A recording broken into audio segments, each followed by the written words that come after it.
Welcome to the Past Life Regression radio show, where we help you see your life through your spiritual eyes and think through your spiritual mind as a soul. I'm Jonathan Yorks. I'll be your host over the next 2 hours of this live call-in internet radio show based on the work I do in my private practice as a past life regression and life between lives regression therapist and spiritual counselor. We are streaming live here every Wednesday from 7 to 9 p.m. at the Go Network, and you can find us at gonet.com. That's G-E-A-U-X net.com. You can also catch us on Facebook, as well as if you just want to listen to the program, you can call directly into the show on your phone, and when you dial in, you'll go directly to the live broadcast of the show. The number here is 641-552-8117 if you want to listen to the show on your phone. This is a call-in show. The call-in number here is 857-366-5444. You can text your messages or your questions to me at 617-875-6686, or you can message me on Facebook. Generally speaking, during the breaks, I will look at these messages as texts or on Facebook, and if I can, towards the middle end, I will respond to all these texts and messages. If we don't, we will always carry forward a little bit into the next show, answering any unanswered questions. So welcome to tonight's program. The title of tonight's program, The Spirituality of Families and Topics Relating to Gathering. And we're going to speak of that, as you know, in the next part of our show. I will introduce it a little bit in the first part, but I just want to talk about something for a moment. Because as I mentioned in this show at the very beginning, after I announced the title, the show is about helping you see your life through your spiritual eyes and think through your spiritual mind as a soul. And sometimes I can be very relatable, and other times not as relatable. So with last week's show, this was a topic of mine that I really have passion for, your creator self. And as I spoke of it, and as I heard feedback, I realized something that perhaps I was a bit unrelatable for some. And if that is the case, then I would hope that people would contact me for questions, any kind of curiosity, anything that needs clarification. But in doing that, I think I lost the audience a bit, because this is a very important part of being here as a soul in your human life. And I framed this under the science and spirituality of the law of attraction. And someone had given me a feedback saying, well, why didn't you start with the law of attraction? And perhaps I should have. But the law of attraction's been around since the early 2000s, and there's so many videos and so many books about the law of attraction, it's almost like it's been overdone. But perhaps I may have been remiss, so to speak, in thinking that maybe everybody in my audience understands the basics of the law of attraction. And so in doing that, I was speaking in a way where I made assumptions that you knew what I was speaking of. Either one, because of past programs, believing that everyone is listening to these past programs, and perhaps that is not the case. Excuse me while I have a little bit of water. But realizing as I'm getting this feedback, as I'm listening to it through different ears, that perhaps I can be better at setting up some of these topics so that when I do go deeper, you'll have a better chance of understanding. And I've had a very wonderful meeting today with the production team here at the Go Network. We are very excited. We're going to move through this next phase, this kind of movement now to the end of the year, and then we're going to launch into a new phase, hopefully, that will gather whatever information and feedback we have to take us to the next level of our relationship together. Because this relationship, this show, it is a spiritual spa. You are meant to swim in the pool of the realization that you are a soul being human, and that you are living and experiencing a human lifetime as a spiritual journey with an intention to grow through a life lesson that feeds your life purpose. And in this program, usually I start with recaps and unfinished business. I'm going to do this a little differently today, because I want to clarify a little bit of the last week, some of the maybe the points that were not as relatable. And I'm going to start with a little bit of a story. And I want to take you back to my life in February of 2001. See, in February 2001, I was living in the Middle East, more specifically Israel. I was a research assistant at the time, working with a researcher who was researching the spirituality of the soul. And while I was there was the Palestinian uprising in October of 2000, and many of the tourists had left. So now it's February of 2001. And as I'm there, I decided to do a little touristy stuff, and I went to the Wailing Wall. For those of you who don't know what the Wailing Wall is, in the Jewish tradition, the Wailing Wall is a very sacred site. It's a wall that is the last remnant of the first building of the temple. I think it was the Temple of Solomon. Yes, David, I think Solomon. Please let me know, let me know, anybody who is more intelligent about this in this moment. And it's a very sacred site. But it's an Orthodox type site where on one side you have the women, because the Orthodox don't believe in the mingling, and the other side you have the men. And what you do is you go to this big wall in Jerusalem, in Israel, and you take notes. And you take these little notes, these little requests, these little sentiments, and you shove them into the crevices of the wall. Because the wall is seen as a conduit to God for the Judaic people. And so I went there, and I'm in my kind of touristy garb, and there's no other tourists out there, and I realized that everybody else is dressed in the more orthodox type of garb, which is for the men mostly black with some white, and hats and talis and things as such as hanging. And talis is I would call it, for the people who don't understand, like a scarf that hangs down, but it has a religious significance to it. So as I'm there at this Wailing Wall, and I'm stuffing these notes into this wall, just doing my kind of cool, awesome, touristy thing, I see off to my left an opening. So I walk over to this opening, and as I enter in, there are these bunch of these kind of icons, altars almost. And there's this group of men, and they are praying in front of these icons. And then I walked further along, and there's this back room there. And in this opening of a back room, there's a bunch of men sitting in these large chairs, comfy chairs, with prayer stands, large ones, in front of them, and prayer books open, large prayer books, and they're all singing, they're all chanting in the sense. And I walk into this place, and I go to the back of the room, and I'm listening to these men chant. And I'm fascinated because the vibration in the room is incredible. Now, this is not a room like it's built with wood. This is a room that is chiseled into rock. So this room is this giant expanse, and it's lit up with small lights around. And as I'm standing there witnessing these men reading from the Old Testament and feeling this incredible vibration of energy, I feel a tap on my shoulder.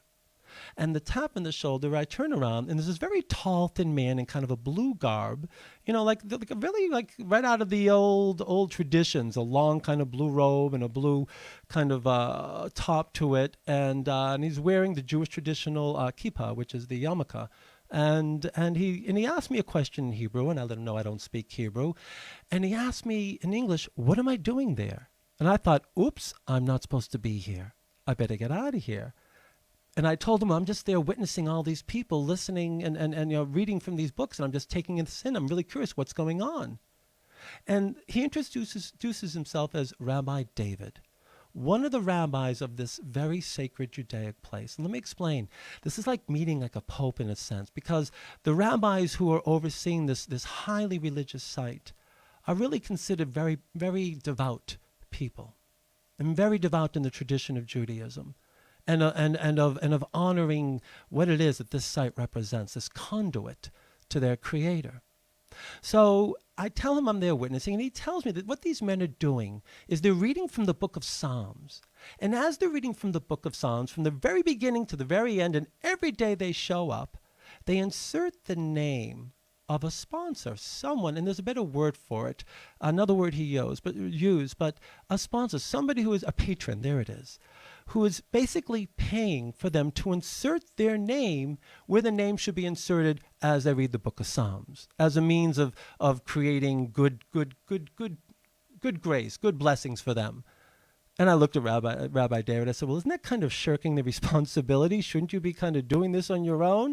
And he said, but they serve a purpose, these patrons, because not only do they help support the temple and support the men in their prayers, but they also receive back. I'm like, okay, very, very cool. Now, Rabbi David then looks at me, he says, come with me. And as he says, come with me, I'm thinking, oops, okay, I'm out of here. But instead of leading me to the exit, he leads me further back in. And he pulls out this old keychain right out of medieval days to this big gated door and this old medieval looking lock. And he unlocks and he opens this gate just like out of a movie, creaking gate, metal gate. And he leads me back to the excavation of the second temple. And a second temple in Judaism, the second temple of Solomon or David. Again, please clarify for me, those who know better.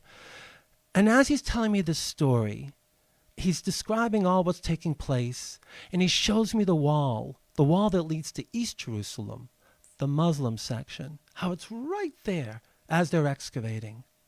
And he goes through his stories, and he comes back, and he leads me in, and now I'm thinking, okay, time to leave, and instead he sits me down. Now, what I didn't tell you was this. When Rabbi David first met me, when he first asked me what I was doing there, he asked me this question, so, you're Jewish? And I looked at him and I said, well, I was born Jewish, but it's not my understanding of life. And then that's when he went off and showed me everything. And at the very end, he asked me to sit with him. And I'm sitting with Rabbi David. And as I'm sitting with him, he asked me, he says, tell me, why aren't you Jewish? And I looked at him and I said this. I said, Rabbi David, in Judaism, I understand there is a creator and there is a created. The two are not the same. The created is made of the divine, but is not the divine. So there is a separation between creator and created. He said, yes. I said, I have a hard time understanding how a droplet of water can be separate from the ocean in which it exists within. Now, Rabbi David looked at me, and he started wagging his finger in front of my face. And I'm like, uh-oh, I'm in trouble. And instead, he said this to me. He said, you are a spiritual man. Now, I'm not telling you the story just to talk about my spirituality. No. When I mention the story because it harkens back to what I spoke of last week. That in the idea of your creator self, one of the realization is you are not separate from the ocean of life. And Rabbi David got it.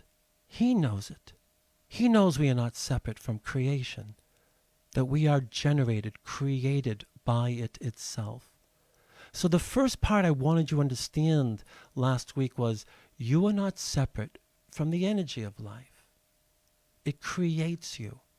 But not only does it create you, you actually feed back to it, because this is energy and you are energy.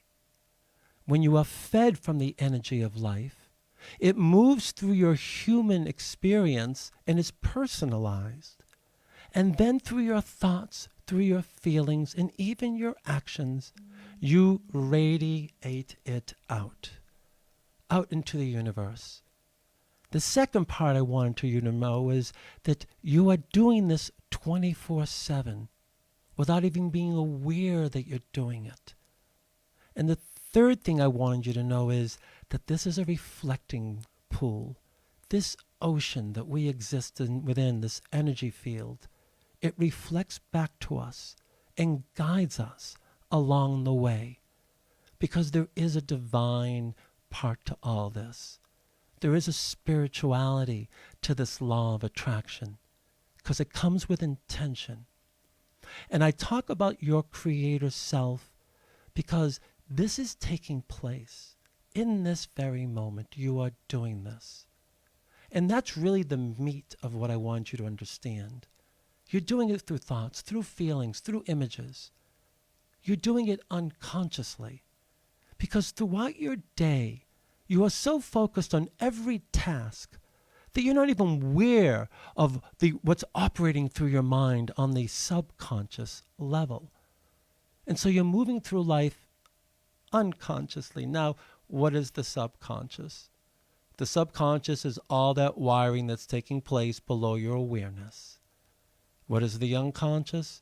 Well, and not in a technical way, but in the state, as far as states of consciousness, it just means that you're not aware, that you're moving through life unconsciously, directed by the conditions that underlie your conscious mind in the subconscious. And I know that got technical. If it did, please ask me a question. Let me know. And I'm more than happy to clarify it. So in this relationship we have, in this creator reality, I also wanted to bring to you the last part of the program, which was about how do I interact with this? How do I operate as creator? And I gave you a little means of doing that. And so go into last week's program and take a listen. Now I brought this whole idea of you are a radiant ball of light and rays of light coming out from you and all that. You can ignore that if you're not really attending to it. But know that in your mind, you can create outcomes. You start with a positive projection of an outcome. You create the image, and then you add all the other sensorium in your mind. And then I said, introduce a thought. And I gave you a thought to introduce into that imagination game you're playing in your mind. The thought was, everything that happened had to happen because I am here right now. And the term right now is essential because life's energy, the energy of life, does not exist in time and does not exist in space.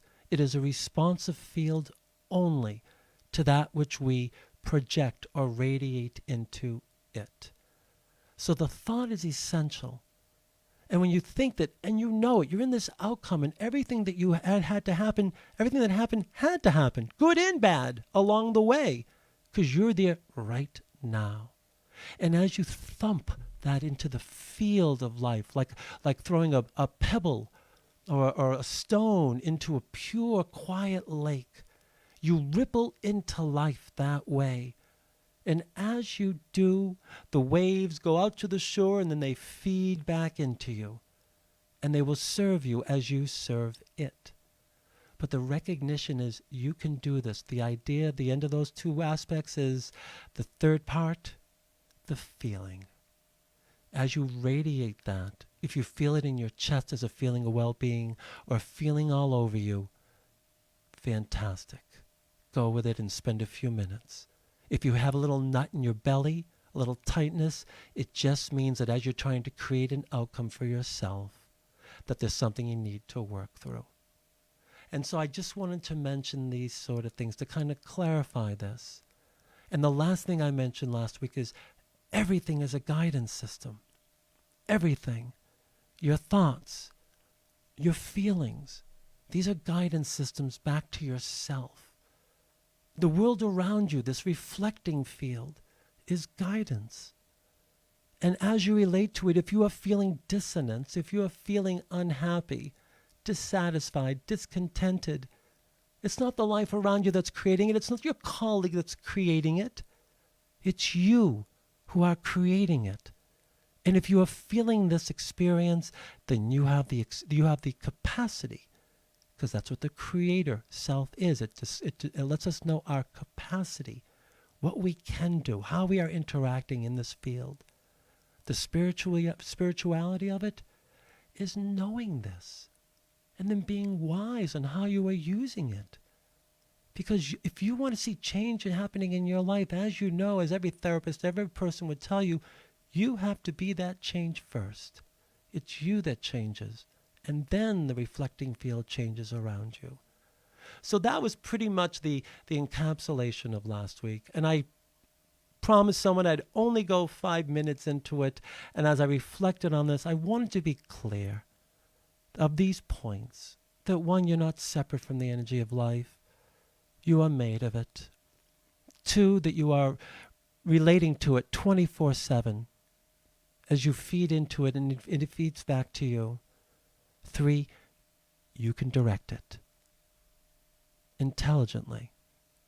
And if you do, then you will find circumstances arising in your life that are aligning you to the outcome that you are seeking to create.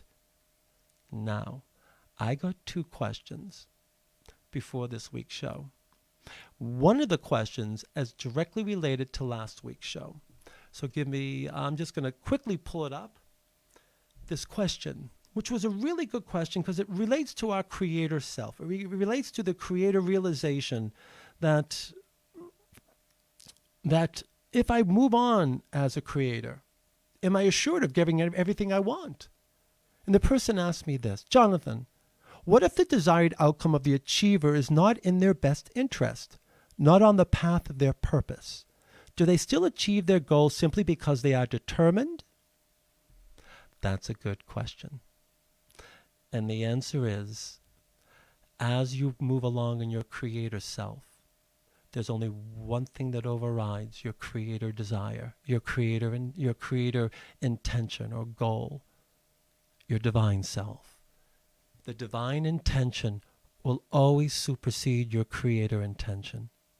But you asked, if I am going for something that is not going to serve my purpose, that goes against the intention of this life, will I achieve it?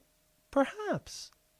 Perhaps you might. It's all within the field of possibility of your uniqueness that will help you create greater awareness. Maybe you achieve it and it falls apart, seeing that this was never my fulfillment in the first place.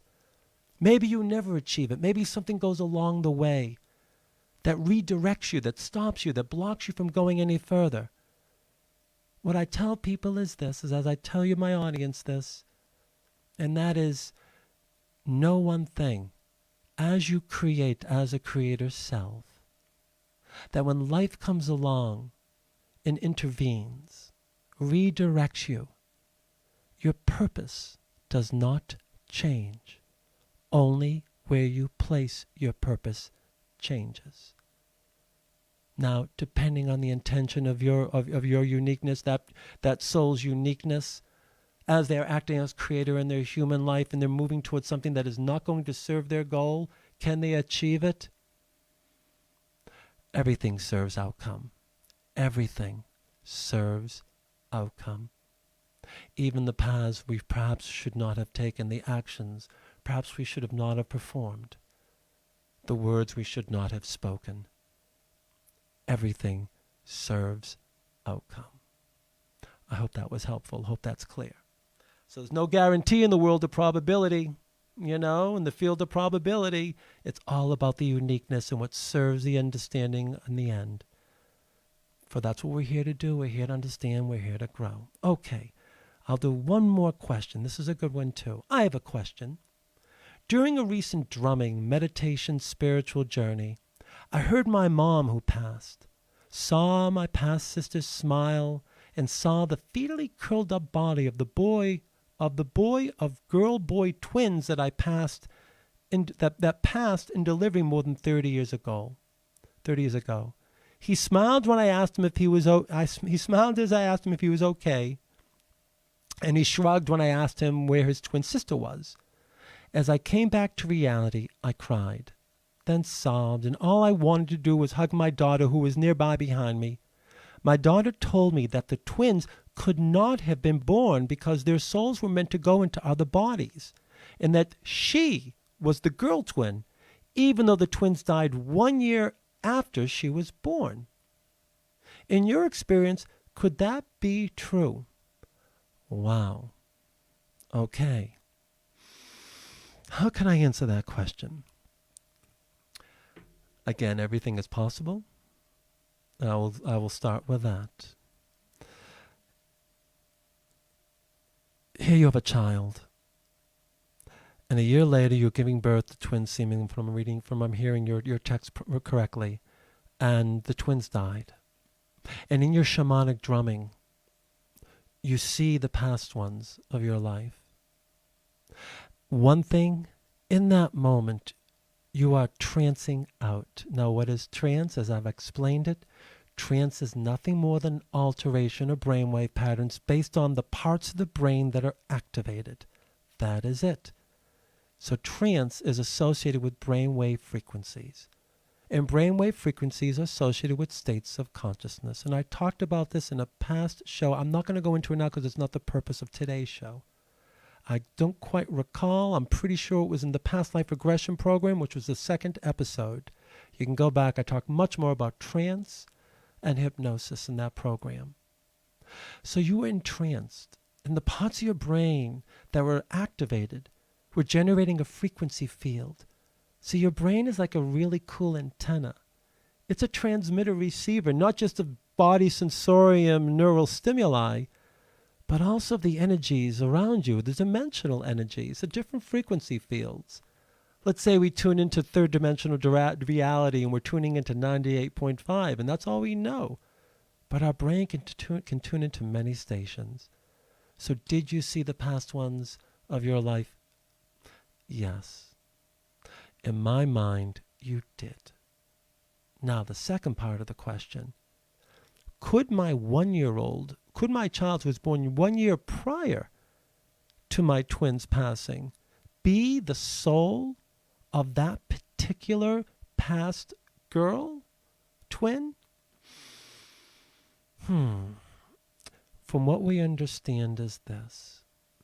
Generally speaking, in the work I do in Life Between Lives Regression Therapy, which helps us understand the afterlife through afterlife memories, once your soul incarnates into a human body, that soul remains in that human body. But understand, we take a percentage of our spiritual energies and we transmit them into our human lives. I talked about that in the Life Between Lives regression episode 3, I think it was. That as souls, we never leave the spiritual dimension. I've also mentioned other programs, but I think more specifically there. What we do is we project ourselves. And I gave the analogy, I think it wasn't even the last show, because people ask me, well, how did that happen? What does that feel like? And I said, well, when you're sleeping, your body's in the bed, but your dream's in the dream world. Now, you don't know your body's in the bed. You're just too focused in the dream world to know that you're in two places at once. I would say it's like that and not like that. We are projecting a part of us into this dream world, and it's operating, but we are never disconnected from that part of us. We're just not giving attention, although we are receiving feedback, because we're always plugged into ourselves as we incarnate into a human life. So let's just say that your child that was the soul, the one that was born a year prior, is that soul of that young girl that died a year later. Just a different percentage of it. Those deaths, those loss of your children, of course it has meaning, of course it has relevance, of course it has significance for you in your journey. So in my view, yes, it can happen. Now, let's talk about outside my view, what we call walk-ins. Read books by Ruth Montgomery. It's awesome. She's passed on. She used to work for the Washington Post, and she wrote these books. And for those of you who know the titles, please share them. I have them in my library. I just haven't looked at them in a long time. It's about walk-ins. It's about this, that there are souls that we have agreements with other souls that at certain points in a lifetime, we are going to leave the life based on certain circumstances if they come into fruition, where the soul that was born into the life leaves and another soul comes into the body to take the life to the next possibilities. Usually it means that the life is emphasized and enlightened in some way, and so the walk-in feels the same personality, but feels a difference in their experience, in their mind, in their psyche. It's a really wonderful and cool phenomena that is possible. So in this possibility, could the soul that was in the soul of the child that died be the soul of the daughter?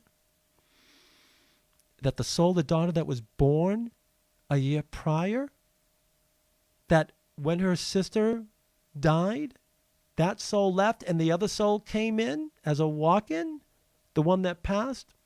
Perhaps. Again, this is why I do the work I do.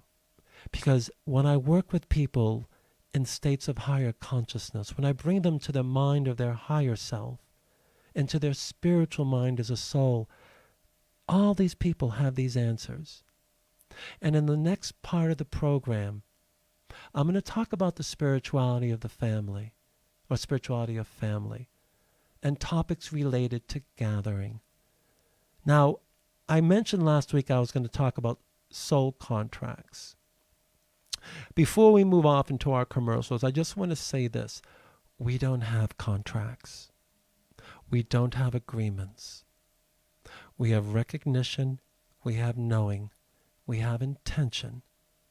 We have understanding of the purpose we are seeking to serve as we incarnate with one another, based on the patterns of experience that we have shared together and the energies that we took from those experiences. But there's no agreement, so to speak. There's no contract we have with another soul. If we choose to incarnate with a soul, we do it to help each other grow. That's the only agreement we have, the only contract that we hold for each other. But it doesn't mean that if you break this contract, you somehow break the agreement. No. Everything serves knowing. Everything serves growing. And based on who the person has been to you in your life, there's no contract. There's no real agreement. No, there's knowing, there's recognition, there's understanding. In the realization we are here to help each other grow. So, if you'd like to see the recording of this program, you can go to Facebook Live and you can see the recording of this program. I will be downloading it, as others that I've been a little slow to do, down to YouTube. I have the first 3 episodes on there, and I will get the next 3 on there. I actually will, as well as the others. So if you want to check it out based on the video feed as well. If you want to contact me for any kind of consultation, please feel free to do that. Go to my website, go to jonathanyorks.com. You can also access the program through jonathanyorks.com or mysoulmyself.com. They feature the same opening page.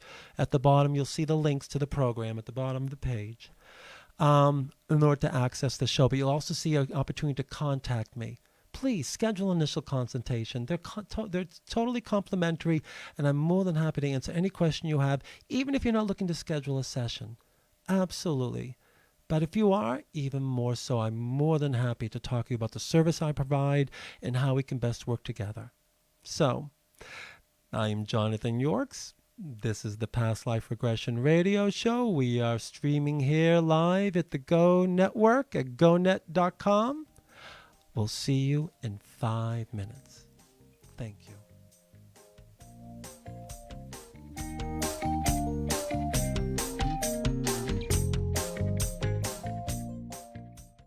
Are you in need of stickers, be it for personal or business use? Then you need to go to stickeryou.com right now.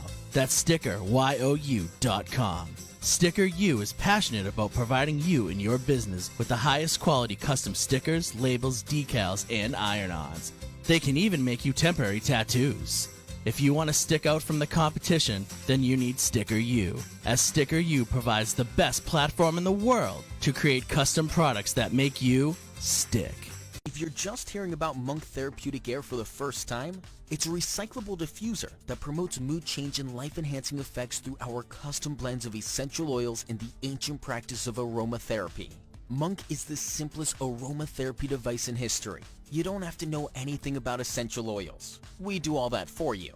Simply pick the way you want to feel, open your Monk, and breathe in as your Monk diffuses an eclectic blend of essential oils and wild plant extracts. Monk is available in 7 different blends, all of which are organic, natural, and free of nicotine, tobacco, or artificial chemicals. Visit monq.com to learn more. When I'm feeling sluggish, I'm not looking for the jittery feeling of coffee. I'm reaching for Neurosonic, the only energy drink I trust to keep me going. Neurosonic is just one of the great drinks in the neurofunctioning beverages line. When I'm stressing an interview, Neuro Bliss keeps me cool, calm, and collected. And when it's time to call it a night, I don't want sleeping pills and all the crazy after effects you hear about. I want Neuro Sleep to help me drift off to dreamland. Neuro drinks are surprisingly low calorie and full of the healthiest and most efficacious vitamins and minerals. Artificial flavors and colors don't work for them, and neither should they for you, so they don't allow them in their drinks. To find a store near you that carries Neuro, go to drinkneuro.com or visit amazon.com to order a 12-pack. Neuro, drink with a purpose. Aren't you tired of your plain white walls? Do you ever wonder why you feel uninspired at the office or feel like your home lacks character? It's always the same boring walls over and over again. Well, it's time for a change. Visit walldecore3d.com and order wall panels that will turn your walls into beautiful and extravagant looking accent walls. The 3D wall panels give an extra dimension and complement just about any room. Their current selection includes plant fiber wall paneling, MDF wood wall panels, mosaic real wood paneling, and thin slate stone veneer. Remember, that's walldecore3d.com. Order now and add some depth to your life.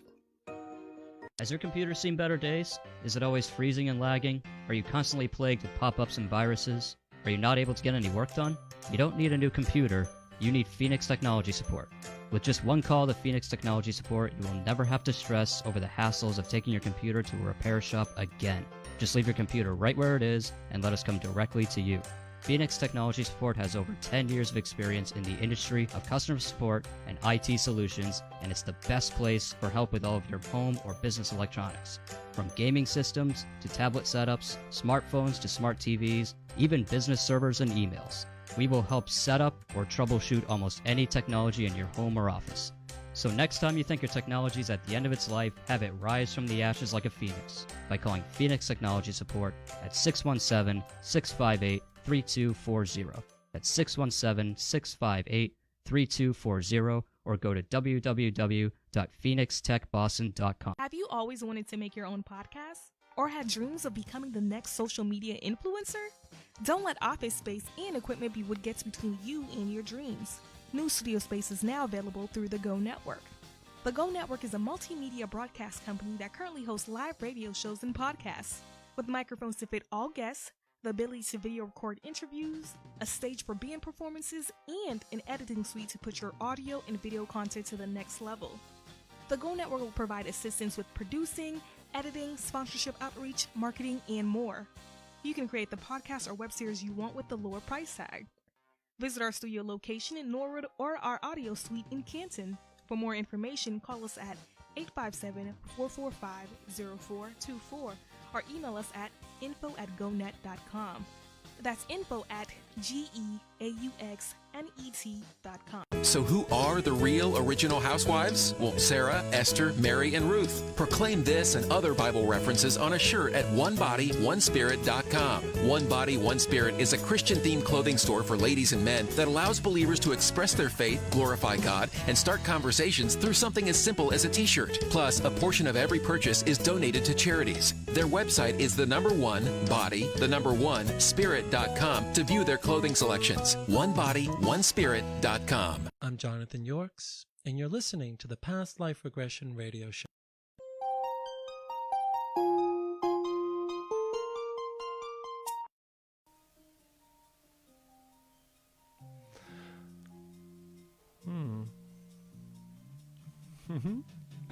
Welcome back to the Past Life Regression Radio Show, where we help you see your life through your spiritual eyes and think through your spiritual mind as a soul. I am Jonathan Yorks. I'll be continuing to host your program over the next hour plus, and so far I hope you're enjoying what we've been talking about. This is the part of our program where we get into more of the topic of the day, and the topic of the day is spirituality of families and topics related to gathering. Now, of course, this is a very appropriate time for that because a lot of us are going to get together with families. The majority who get together are having a great time and a great connection. And it's wonderful to share the time with our families. But there are families out there that don't gather, that don't connect all together, or when they do, they're always having to tolerate one another and stretch each other to the point where we hope in the end everybody leaves with still a smile on their face and love in their heart. And I closed the last section by mentioning that, last week's show, I said that this week's show is going to be about soul contracts, our spiritual contracts we share with one another. And I said just a few minutes ago that no, we don't have contracts, we don't have agreements. As souls, we have karma. That's what we have. We have energies that we have shared and we have left with certain experiences within us that as we continue to grow through our lifetimes, there are only certain other souls that can help us get through those growth moments. Souls we've shared time with, souls we've shared lives with, and also generating karma with. And I'm going to tell you about a couple of my clients and how it works out, this spirituality of families. In the show around Life Between Lives, I talked about the soul group. Now, I spoke more of it as a process group in that sense, but this is your spiritual family. This soul group of yours, these are the ones you've incarnated with the most, and there are just a few within that soul group that are ones of the special ones. Ones who have been siblings, one who has been perhaps mothers or fathers, ones who have played significant roles, intimate roles in our lifetimes. And as they have, we have shared energies with these other souls. And as we're planning for our future lifetimes or the next lifetime, all this is taken into consideration. It is beyond my capacity to understand the uniqueness of the kind of, we would call them the interdimensional or timekeepers souls. These are silver light souls. In Dr. Newton's book, there's worthy of looking them up, because they can see time and every possibility within time clearly, instantly. They see probabilities. They can take a multitude of different energies and coordinate them for a cohesive, shared moment for all the entities that are within that moment to learn and grow. It is beyond my capacity to understand them. But perhaps we'll find a way of talking about them and doing it in another show. But these special ones, these are the ones who help align all the ones who are going to be a part of our lives. See, before you come into a lifetime, you know the ones you're going to be incarnating with. That's why parents who are about to have a child, they dream of the child, or they dream of the name, or they dream of something that is kind of spiritual in relation to the newborn that's about to be born. Yes, this is the soul tickling the mind of those parents so they can communicate and let them know it's on its way, or the name it's going to go by, or anything else in relation to it. So yes, everyone in your family, generally speaking, is a part of your spiritual family. They may not be primary soulmates, which are souls that we incarnate with quite often. They could be what we call companion soulmates, complementary types that come in and only come in when certain experience or needs are desired to be fulfilled. And then we have, of course, the ones in the neighborhood, what we call the affiliated souls, the ones who incarnate with us, and some we become very bonded with, that we feel that we share like family together. Now, does it mean that everyone in your family at this time is a member of your soul group? No. Because you could have a life where nobody in your family is a part of your soul group, but that would be intended. And I talked about my most recent past life as a young girl who grew up in a family that me as a soul, I didn't know anybody in the family. This was around the second episode, I believe, but it's been in other episodes as well. My life as Michelle. And in that lifetime, it was intended for me not to have anybody around me, to feel as if they were my support system. I had no soul that I knew in that lifetime within my family system. But that is very uncommon. More common is the ones in your family are part of your soul group or your soul neighborhood.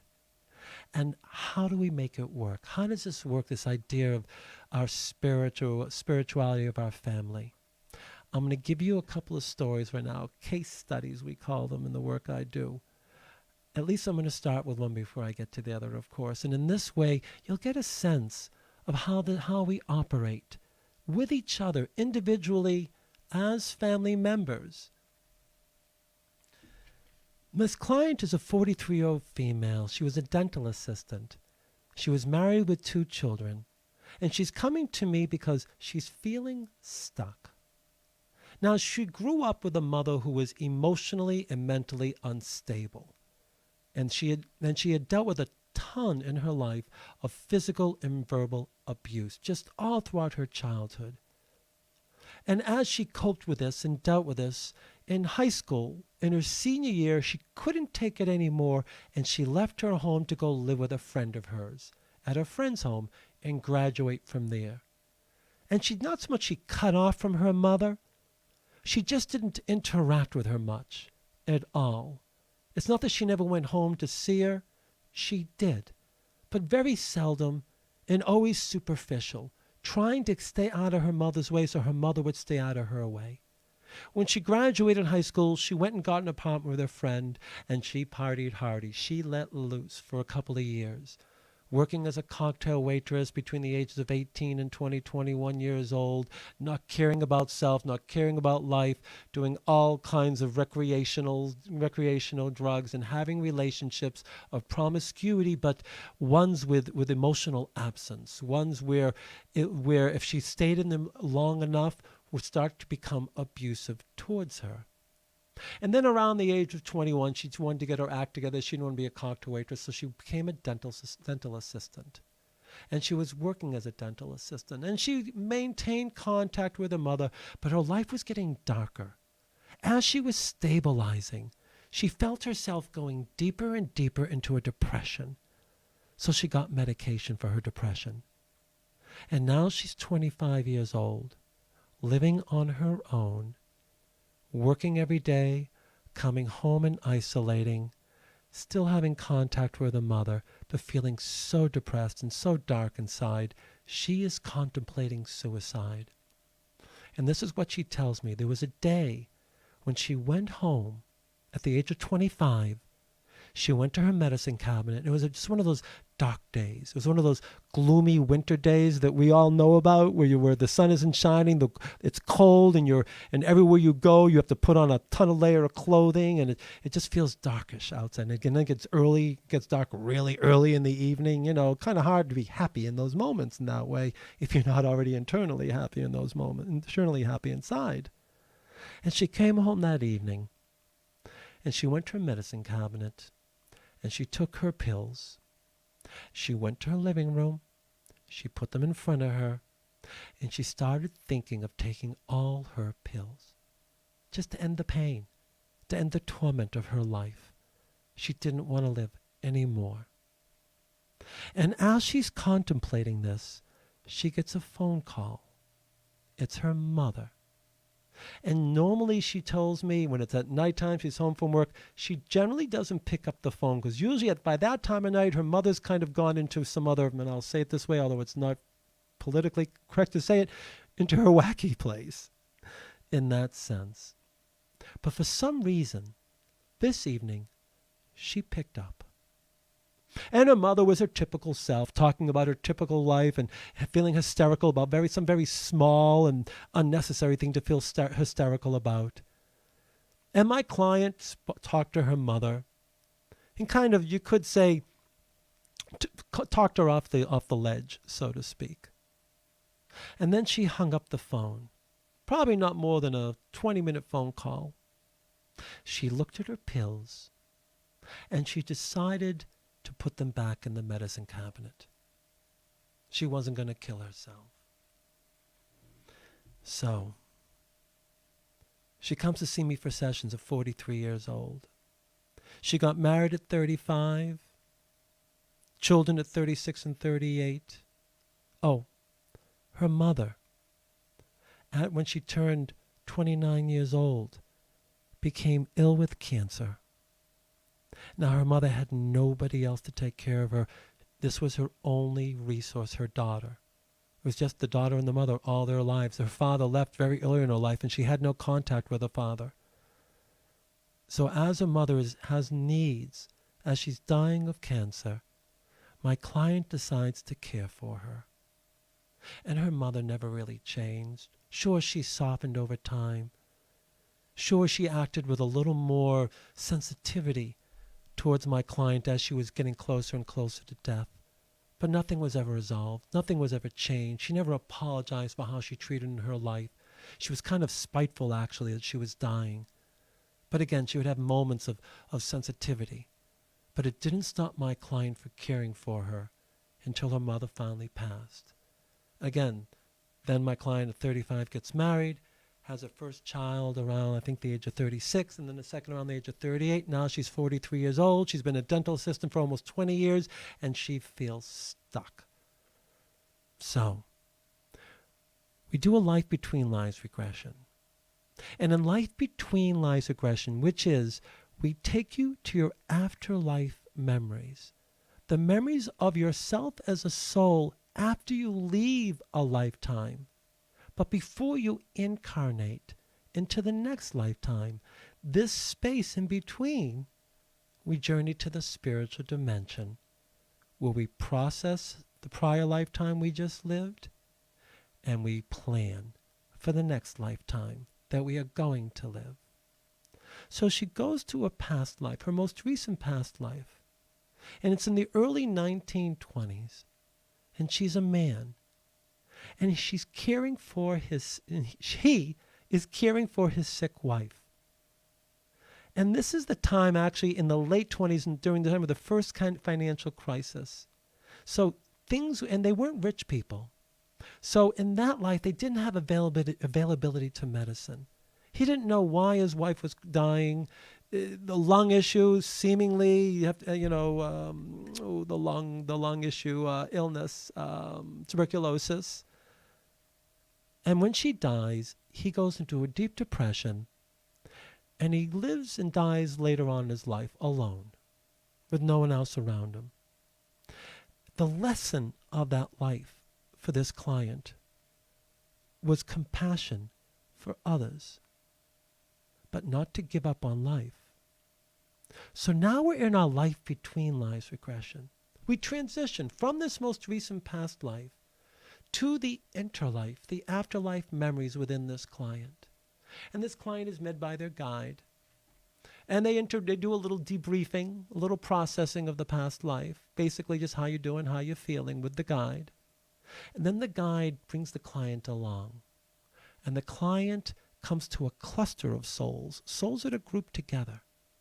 And the client realizes this isn't so much their soul group, but like soul family, souls that are known to this client through lifetimes. And in the back of that grouping, there was one particular soul that was trying to keep itself hidden, but the client identified. It was the soul of her mother. And so, my client describes her mother as a yellow light soul. Now, what a yellow light soul is, my client's a yellow light soul. A yellow light soul is more moving into the maturation stage of your intermediate stages of development as a soul. We have our beginning stages as souls, our initial stages of maturation. Then as we advance, we move into our intermediate stages of maturation, and then eventually our advanced stages of maturation. And as we do, our light changes, the light of our being. We come in as pure white light beings, undifferentiated from life, meaning we are not separate from life itself. And as we start to mature, become self-aware as souls, our energy changes. The frequency field within our being and our advancement is depicted through our light. So this client's a yellow light soul. And in that, as she's interacting with her mother, in that moment, this is what I do. I ask my clients when they're in the afterlife memories, tell me about a past life that you shared with this soul that can help us understand the relationship in the present life. And she tells me that in a past life, she was the mother to her mother, it being a child in that past life. And she had to give this child up due to poverty.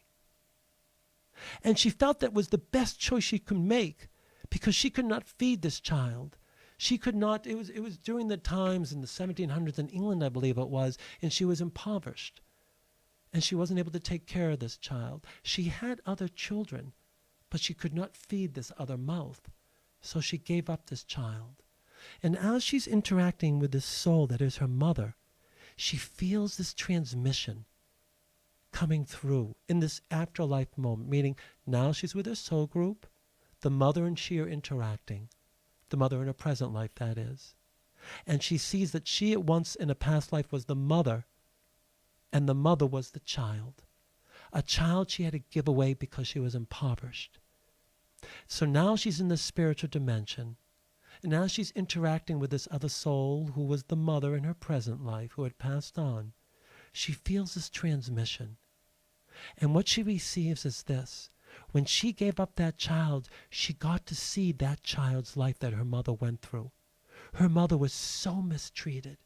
Her mother was abused, treated as a second-class citizen like a slave, and died from injuries in that lifetime due to mistreatment. So when she comes back into this life, she's now the mother to the child. And as this client was able to see this,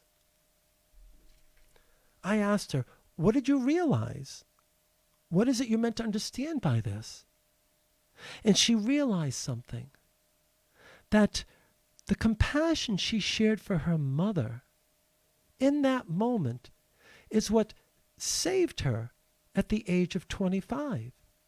See, her mother intervened at 25 when she was 25 years old, thinking of killing herself. And when her mother called, there was something inside her that even though she didn't want to talk to her, even though she had such a disconnected and distant relationship from her, she picked up. And it was the compassion within her to pick up. She wasn't aware of it. So now as she sees this, and she sees her mother, and she gets what's going on.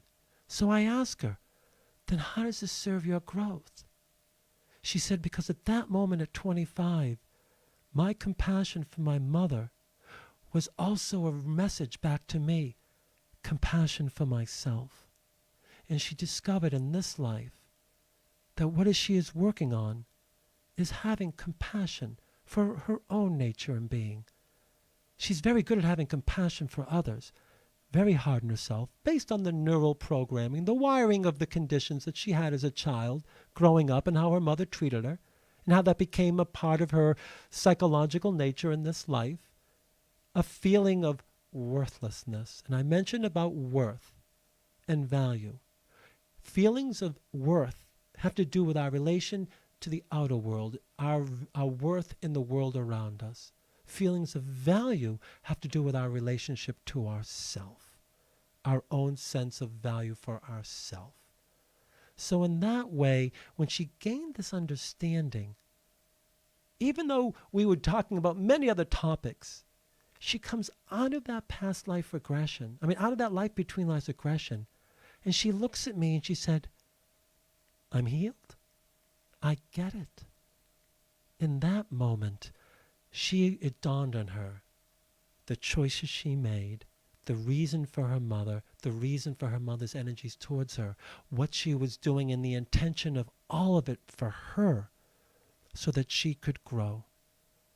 And little did she know that by answering that phone at 25 years old is the reason why she did not die, that her life was able to thrive, that she was able to now move further along the journey. And so as she's struggling with being stuck, and this is where the compassion comes up, she was beating herself up. She was not a happy person because she felt like she couldn't get out of it. So we, of course, had discussions around the creator stuff, the creator self. And, of course, she was able to discover something within herself, a path that she wanted to take. She wanted to be an energy healer. And she studied it. Where she went with it, how far she went with it, I don't know. It wasn't about that. For her and for our discussion, it was all about her relationship and understanding the relationship to her mother. So what does this mean? It means that those who are in opposition to us, even within our own families, they're here to help us understand something about ourselves. These are our feedback systems.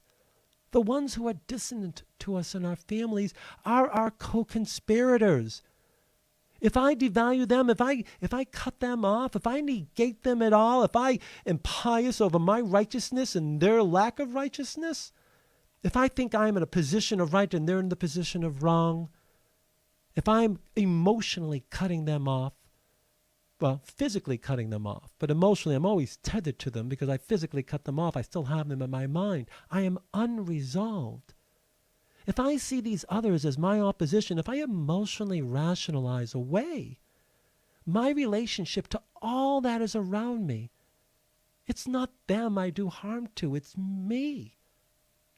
These people, these ones, these souls are here to help me grow. I don't have to like them, but I have to value them. I have to see that these ones are here to help me see myself in a way that I could not see myself without them. That's what our family members do. I love it when family feels connected. That's another purpose, of course, it serves. It's not always dissonant energies. Sometimes we have family systems that are just energetically in harmony, complementary in every way. Why? Because we are meant to experience lives in that way. To have that as our foundation, as our substance, as our support, because that's not where our karma is carrying. Our challenges are elsewhere in life. But for those who have challenges within your family, if you see your other in your family as your, well, as the means of your family discontent, then you lose the lesson for you that you are seeking to learn through them. And that what does that mean? It means it's not that you're devaluing them. You devalue your life. You devalue your choice. You devalue, for what it's worth, your agreement to be in family with them, to work in the karma with them, to grow with them, to help each other grow. Listen, not everyone is on equal standing. Some people and some members of families are more enlightened, more understanding, more compassionate, more grounded, more centered, more real, more authentic, you name it.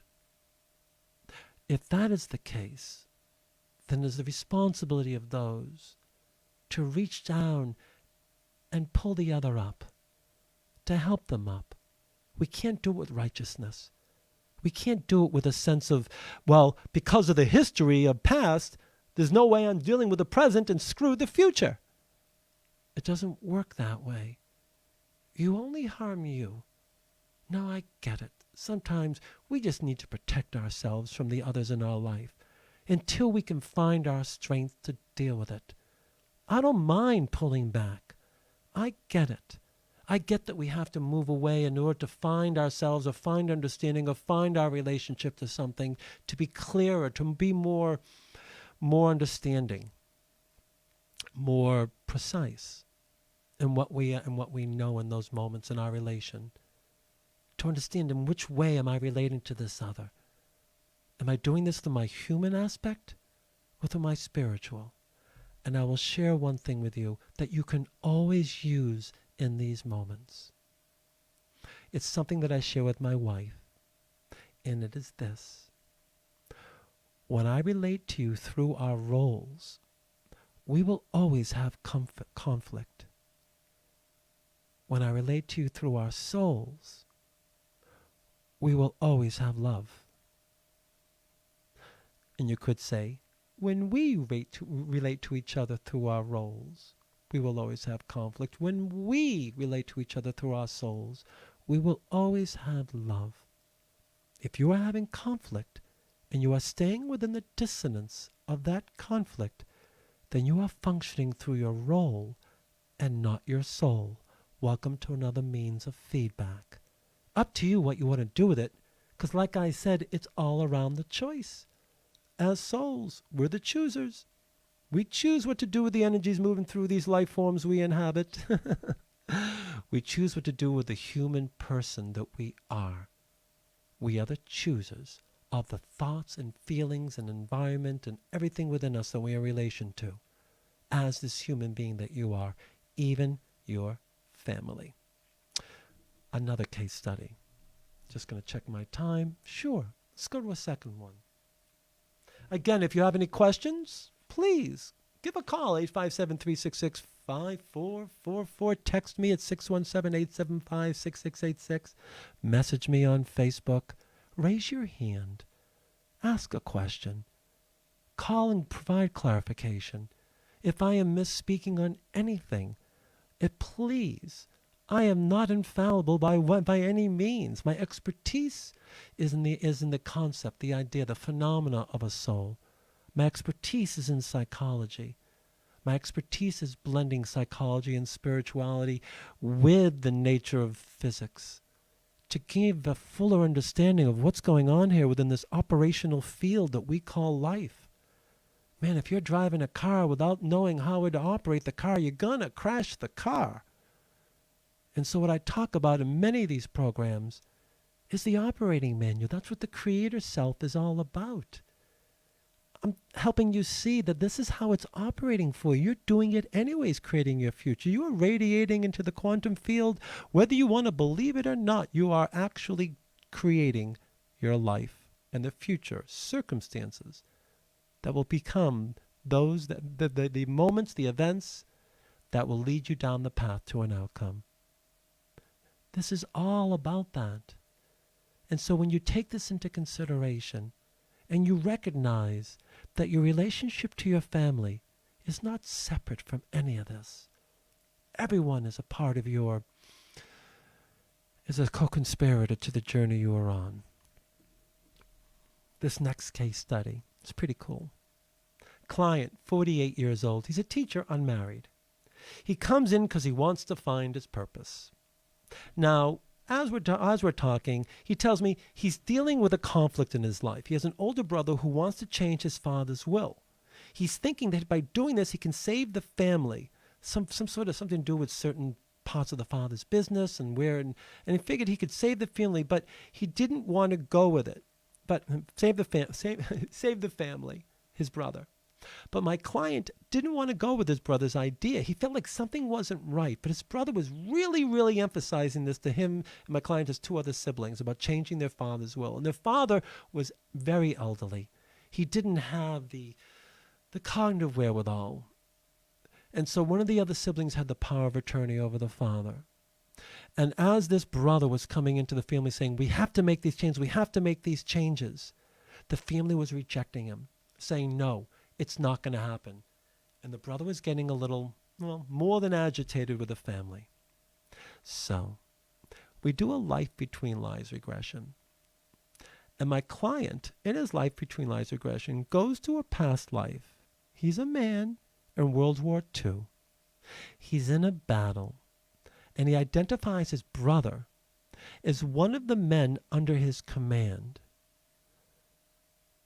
Now, he tells his men to move forward in the battle. And the man who is his brother in this life is killed in that battle. Come to find out later on that actually it was his cousin in that past life. He was there to watch over his cousin, and obviously in the command, his cousin got killed. He survived. He dealt with a lot of remorse, a lot of guilt. Oh, in that past life, he later dies.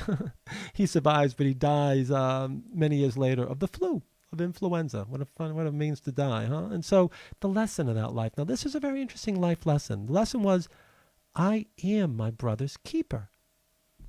That's a very interesting lesson, that I am my brother's keeper. Now, based on what I know, based on what we understand about life and our relation to each other, sure, we are each other's keeper. Absolutely. For we are each other. And not next week, but in 2 weeks, we're going to talk about oneness. And as we do, we'll go a little more deeply into the idea of the ocean of energy that we exist within and how it creates the existence of our personal nature. So, now he transitions from that past life. And he's greeted by his soul group, not by his guide. And he sees his brother. And his brother is a red light soul, his brother in his present life. Now his brother is alive in the present life. And as he sees his brother, and he meets him and they greet and all that, I ask him, was there a past life that you shared that helps us understand the relationship in the present life? And he says, he goes to a past life, and they were brothers, except he was the older and the brother was the younger. And it was during the time of the merchant marine type thing, the merchants, as far as shipping wooden ships and as such. And there was a very bad storm, and he goes overboard. And his brother in that past life, who was younger than him, jumps in and saves him from his death. And as he went through this and came to realize his brother's relation to him, it altered his feeling about how he felt, how his brother was treating this moment. See, he was being contentious, and he was trying to figure out, how can I help my brother now? Based on this past life and this life between lives exchange, he realized something. That being his brother's keeper did not mean rescuing his brother like his brother rescued him, but it did mean a quality of that. So what he did, rather than rejecting his brother, he met with his brother. And he asked his brother everything his brother knew about what his brother wanted to see changed in this will. And then instead of just denying it, he said along with his brother, let's look into this. Let's see together if this is going to hold water, if this is going to actually work out.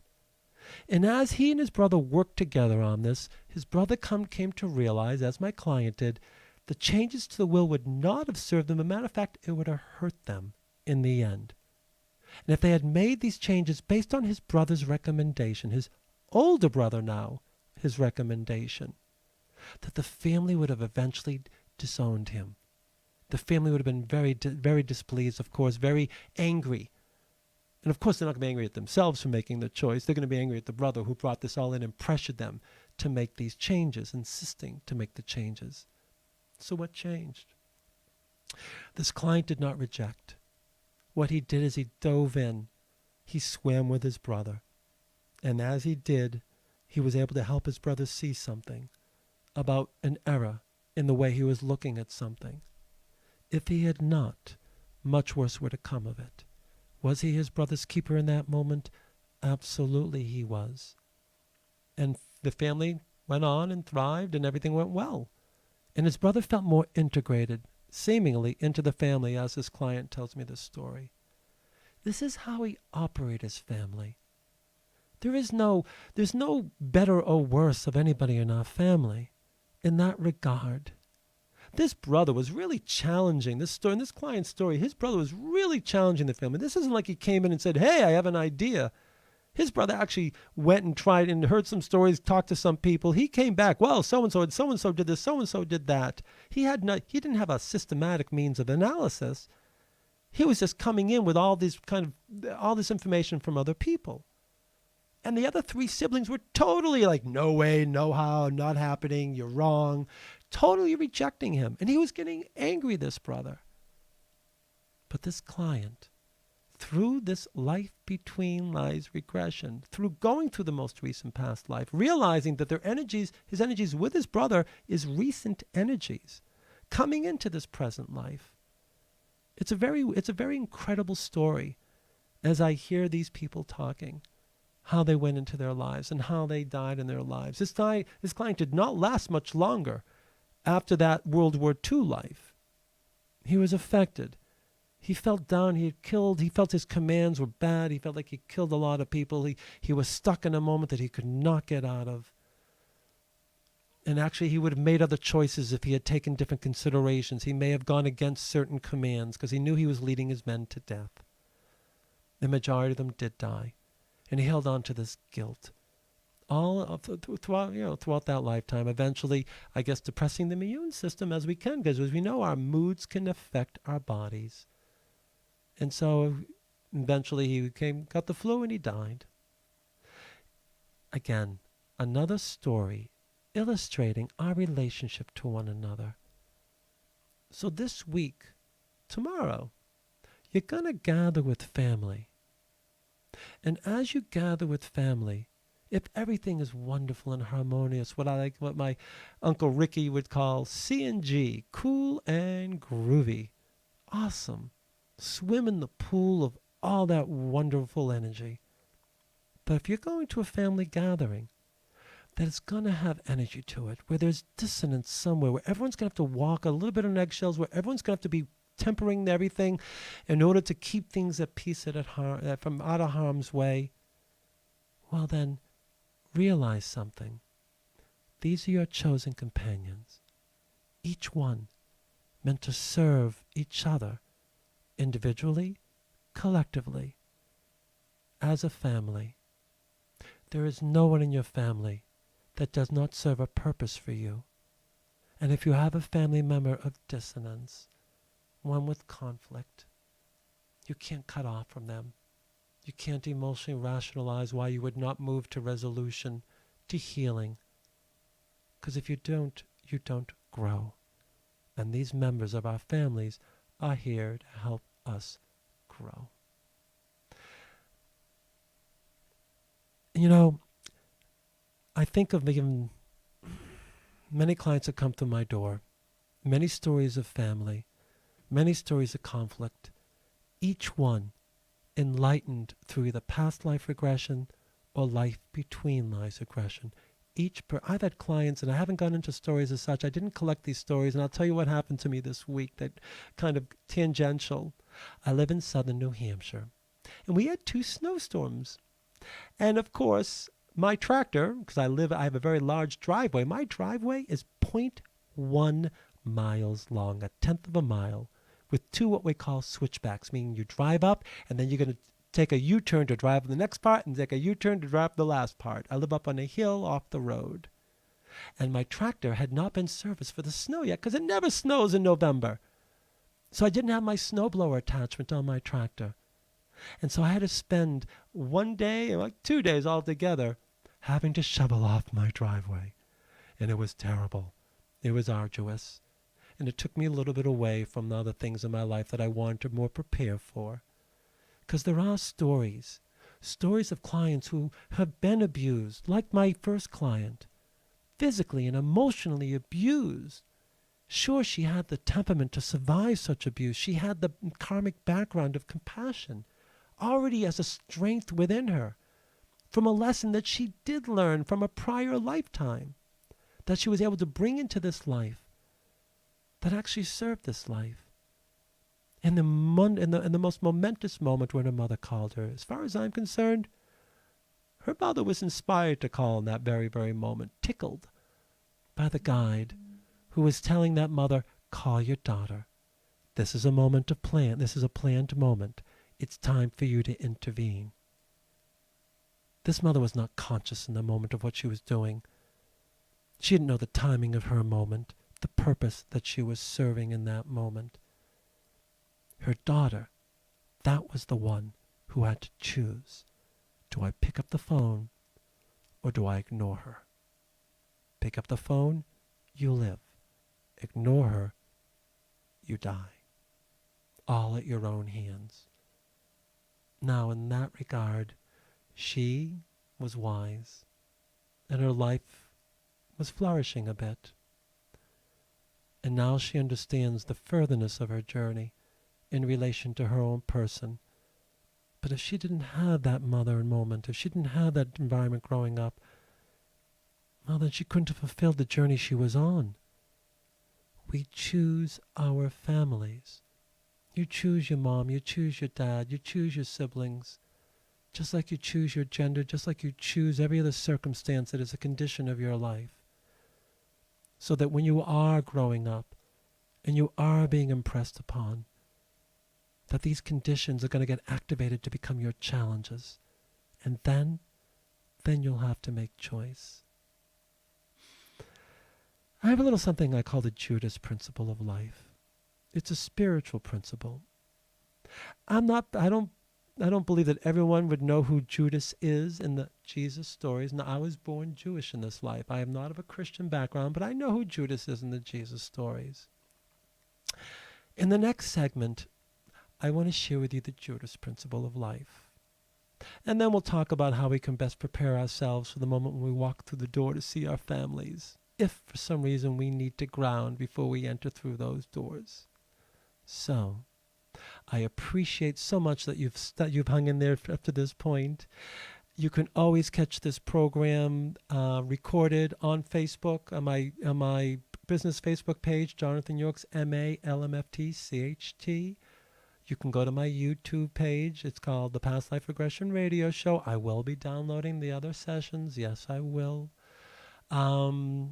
Or if you like, you can call me. Contact me anytime you want at 617-875-6686, or go to my website, jonathanyorks.com or mysoulmyself.com.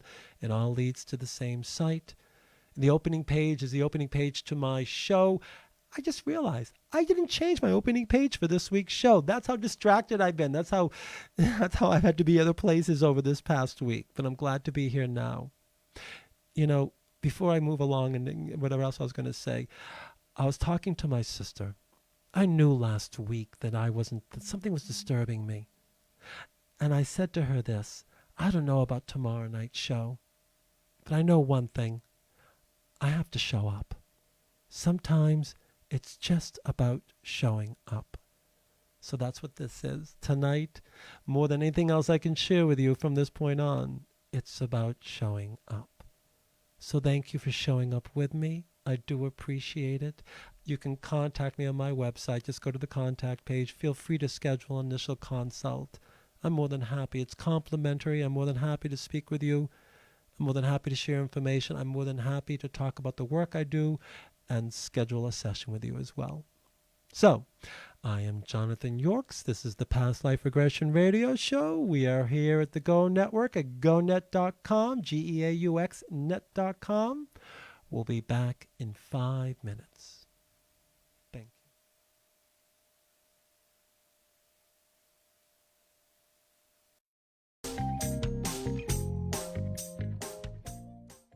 Are you in need of stickers, be it for personal or business use? Then you need to go to stickeru.com right now.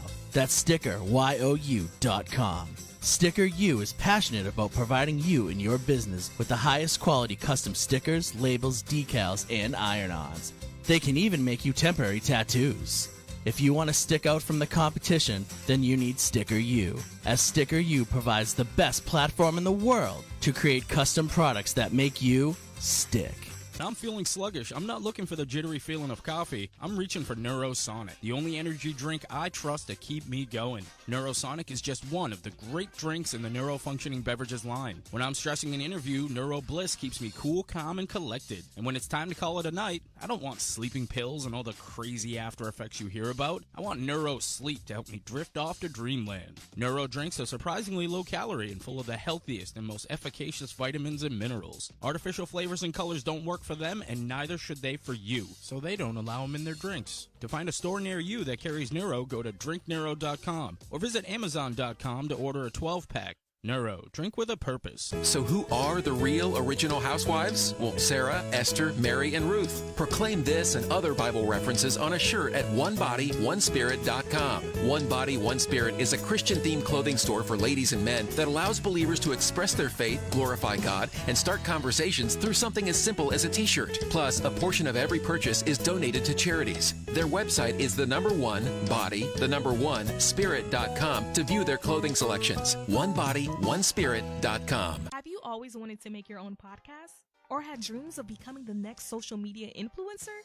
Don't let office space and equipment be what gets between you and your dreams. New studio space is now available through the Go Network.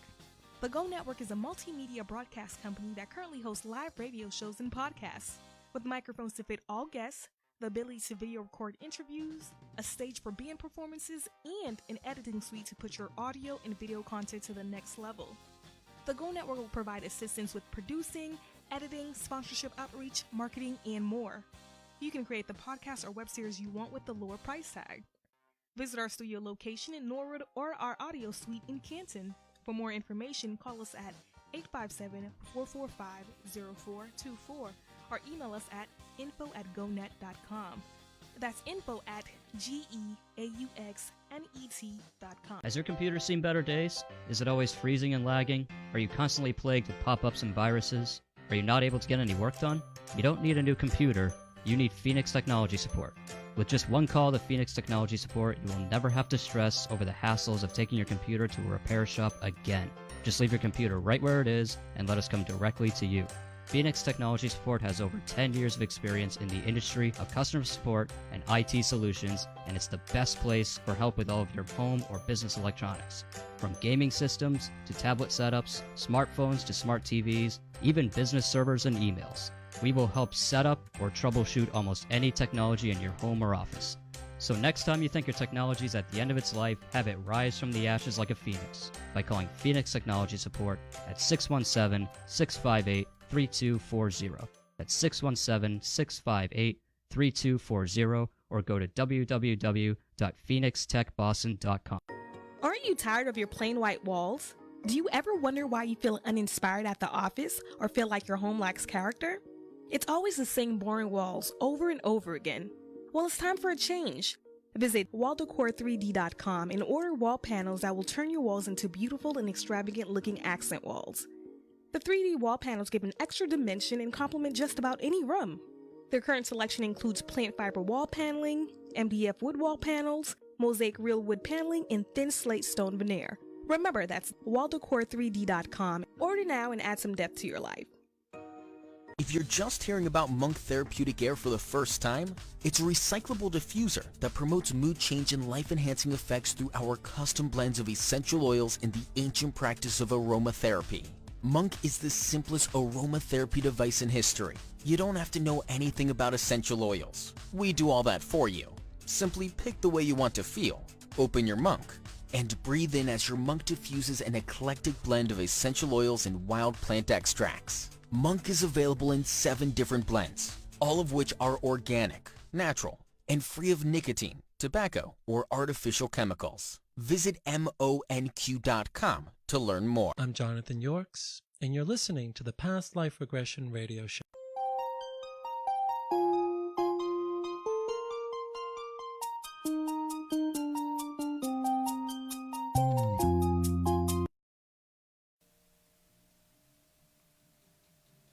Welcome back to the Past Life Regression Radio Show, where we help you see your life through your spiritual eyes and think through your spiritual mind as a soul. Today's program, Spirituality of Families and Topics Related to Gathering. And I just want to share a text I just received. I think it's a great text, actually, and it really fits into this part of the show as we come into the last part of our show. And the person writes this: "Hard to imagine a soul family when you have a second marriage, ! I'm dreading tomorrow with my husband's kids, ! I hear you. And believe it or not, certainly there are members in families of yours, be it first or second, who are part perhaps of your soul group. Not necessarily, but perhaps a part of your soul group. And so now you're telling me that you're going to go, because I know it's hard to imagine. I get that. But it's likely taking place. Now, the thing is, you're going to gather tomorrow. You're going to gather tomorrow, and you're going to see your husband's kids. And you're already activated. You're already radiating. Now, again, I don't know these kids. I don't know if they're good kids, bad kids, or what kind of kids they are. I will say this before I go into any of the further explanation. This is why I want this to be a call-in program. Because this particular conflict, I want to be able to discuss this with you on live on air. As I do, you'll hear how I counsel, and I'll have greater insight into the details of this to help you better understand. So I can only speak to a text right now. I can't speak to all the other dynamics that may be a part of this for you. But I will say this: if you want to see change, then you have to be the change first. Now again, I don't know these children. And if they are terrible people in the world, I get the challenge makes it that much greater. But if they're not terrible people, they're just tough personality types to deal with, okay, understood, you are challenged. And as you are challenged, you have to identify what is activated within you, with either all of them or each one individually. And when you identify the negative aspect of that activation, you have a better chance of understanding perhaps the positive possibility within this for your growth itself. Now we're talking you. We're not talking them. We're talking you, because as you work on you, as you grow you, as you change you, you will affect the otherness around you. So it's you have to focus on. So if you can reflect at all on what it is that they challenge you with, and what it is they are activating, and what it is that's required from you to be there with them. I don't know, because we don't have this conversation. But let's just say, outside of all that, who do you want to be in this moment? How do you see yourself? If you're listening to this program, then you want to embrace the spiritual realization that you are a soul being human. You want to embrace the realization that everyone that's in your life is participating to some end to help you grow as you try to help them grow. That's why we're all here. So right now, as you are radiating these thoughts, you are actually radiating dissonance. You are thinking dissonant thoughts into the field, and you are not redirecting them. You are justifying them, rationalizing them as why you would maintain these thoughts, and they don't serve you at all. As well as not serving the other, of course. You're preconditioning the evening by radiating this, by emitting this into the energy of the world around you, and the ones who you are thinking of are receiving this. When I talked about spirit guides in the Spirit Guide program, I said all you have to do to contact your spirit guide is think of them.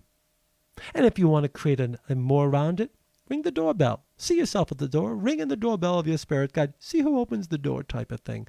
But we're doing it through the thought of that spirit guide. And that's exactly what takes place with each other. When you have a thought, the other is feeling your thought, even though you may not think they are. Energetically speaking, on that level, they are. Dissonant thought, you are already activating something, so that when you walk through that door, you're going to be justified in every thought you have in this moment about how challenging it is with these kids. So I'm going to ask you to do something. I'm going to ask you to change the moment. Change your justifications. Throw them out the door. Again, unless they're really bad people of the world and then don't go, of course. But if you are subject to having to go, again, finding what it is within yourself that is being called forward from you as a soul in the spiritual energies, your spiritual presence. These other ones are not here to thwart you. They're not here to oppose you. They're not here to create problems or conflicts. They are participants, as we all are. So even now, tonight, radiate a different feeling. You don't have to love these ones, but know they are souls on the journey with you. And that if you don't embrace the realization that there's a value here for you with these others, then you will not see what it is that they are here to help you see for yourself, and the meaning that is made in the moment that you share with them. I get it. Man, my human comes up all the time. But I can't be unconscious. I must be mindful. If you're going to be spiritual, you must be mindful. If not, then you will operate through the neural conditions of your brain, and you will act them out unconsciously. And you will use every defense mechanism to equate to why you would act out that way. And believe me, once you're in defenses, you're already on the side that is not going to get you to the best places. Now, again, there is never a wrong moment. But there are moments that contribute in a way that lead you closer to resolution healing, and there are moments that contribute to create furtherness. So I get it, you feel distant from these kids. I get it that maybe you don't like these kids for who they are or what they are. So don't see them as kids. Maybe you can't see them as souls.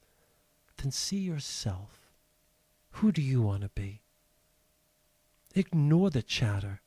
Ignore the foolishness of the waves breaking on the surface of foolish conversations, foolish thoughts. Understand that if someone is speaking ignorantly, then they are speaking through ignorance. Doesn't mean I have to see them as ignorant. I just have to see them as ones who are maturing. Now, I'm not going to go into contention. I'm not going to engage in conflict. If I have someone giving me a bad energy, a bad moment, I'm going to look at them and I'm going to say to them, I don't want to share this with you. This isn't how I want to have this day with you. So I'm not going to go there with you. I want to connect. I want to join. I want to bond. I want to love, whatever words. But what you must do to intervene is not to engage in the energies that are going to create further fractures and conflicts or dissonance within your own feelings as you radiate out from your energetic you to all those around you, and they are feeling you. Come on, hasn't anyone ever walked into a room and go, whoa, and feel the energy of the room, like, what went on here? We all have. That's exactly what this is. And so, in that way, this evening, knowing when you wake up in the morning, you're going to go to this family gathering, center, ground, do a 2-minute me set. I talked about that last week in the Creator Self. I've talked about that in other episodes. Give yourself 2 minutes in the morning. Breathe yourself back into the body. Check the neuroses at the door. Neuroses, neurological. Dissonance is neurologically inspired. It is. And when you get to that door, take a breath. Bring the best of your being in there, knowing that, like anybody who has gone to the gym, you may not be as strong as you want to be when you first walk through that door, because face it, how much have you really given yourself a chance to lift that weight of being the best you can be in the moment when you are feeling the conflict or energies around you of your family? I came back to Massachusetts from being away for so many years, and what I discovered, as much as I grew away from my family, in the last decade of my life, I could not grow any further unless they were a part of my life. These souls, these partners, these are the ones who really challenge us. And as they do, we are meant to be inspired to be more of what we are being in the moment, inspired to be realizing that the dissonant thoughts and feelings are guidance. Where am I trying to go? What am I trying to understand? How am I trying to best be me in the experience of the moment where I am challenged with conflict, with dissonance? And I want to share with you a story. I mentioned the Judas principle. Now, I don't know if you know who Judas was in the Jesus stories, but it's a very well-known tale as far as, especially within the Christian religion. The idea of a Jesus, the Messiah, the monotheistic Messiah, a Jewish man who came and was Christed. And so I'm going to mention something now, a story of, I was graduating 1997 thereabouts, my graduate studies in psychology. And let me backtrack a little bit. At 28 years old, I was working in California in the film and photography industry, and I became very depressed, but I had no money. And I went to a Catholic charity services because they would see me for $5 a session. And one day I felt like I was going to give back to the Catholic charity services. I just didn't know how. For some reason in my mind, I'm thinking, I may have said this story before, but I'm going to apply it once again, because I was told this evening by the people here, you do not assume that people will listen to prior programs and know what you're talking about. So I'm not going to make that assumption right now. So when I went to this Catholic charity services, and now I'm 36 years old, and I meet this sister who is a licensed therapist, and I tell her I want to work there to earn my hours towards my licensing. And she asked me our religious background. I told her I was born Jewish. And she looked at me, she said, well, how can someone be born Jewish and work within a Catholic environment? We have a Catholic identity here. And I said, I have something I call the Judas principle, but let me explain.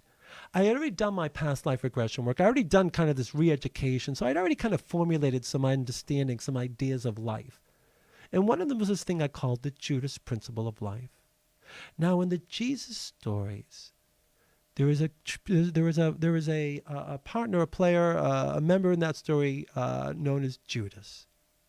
And Judas in the Jesus stories turned Jesus in. He reported to the Jewish priests where Jesus was so that Judas could get some money. Now, did he keep the money? What he did with money? That's another story altogether. There's others out there that are much more intelligent about than I am as far as the story and how the myth is understood. But what happened was Jesus was eventually found, tried, and crucified. And Judas is seen as the betrayer, the one who turned him in for just some silver. But who is he really? Who is Judas in this tale? And I looked at her and I asked her at that time, I said, let me ask you something. Back when the whole Jesus story the drama was playing out, it was the Messianic age. And I asked her, what is the crux of Christianity? What brought Christianity from a sect of Judaism to its own movement? And she went through all the miracles of Jesus and all that. And I said, that I get.